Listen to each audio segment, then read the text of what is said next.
एक गांव में दो मित्र नकुल और सोहन रहते थे। नकुल बहुत धार्मिक था और भगवान को बहुत मानता था, जबकि सोहन बहुत मेहनती था। एक बार दोनों ने मिलकर 1 बीघा जमीन खरीदी, जिससे वो बहुत फसल उगा कर अपना घर बनाना चाहते थे। सोहन तो खेत में बहुत मेहनत करता, लेकिन नकुल कुछ काम नहीं करता बल्कि मंदिर में जाकर भगवान से अच्छी फसल के लिए प्रार्थना करता था। इसी तरह समय बीतता गया।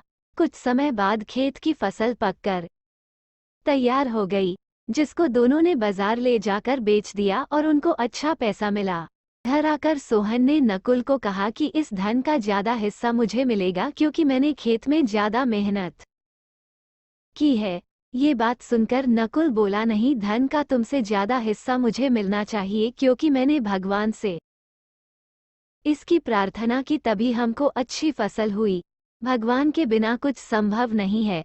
जब वो दोनों इस बात को आपस में नहीं सुलझा सके तो धन के बंटवारे के लिए दोनों गांव के मुखिया के पास पहुंचे। मुखिया ने दोनों की सारी बात सुनकर उन दोनों को एक एक बोरा चावल का दिया, जिसमें कंकड़ मिले हुए थे।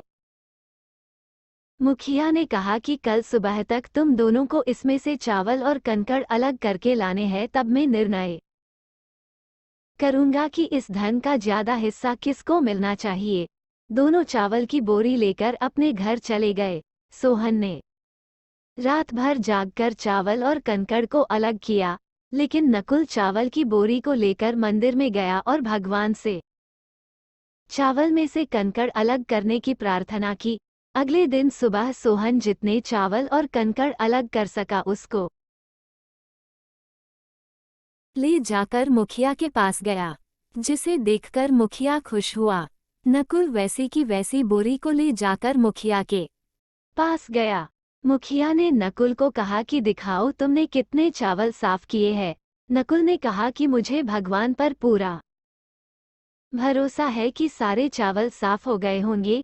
जब बोरी को खोला गया तो चावल और कंकड़ वैसे के वैसे ही थे।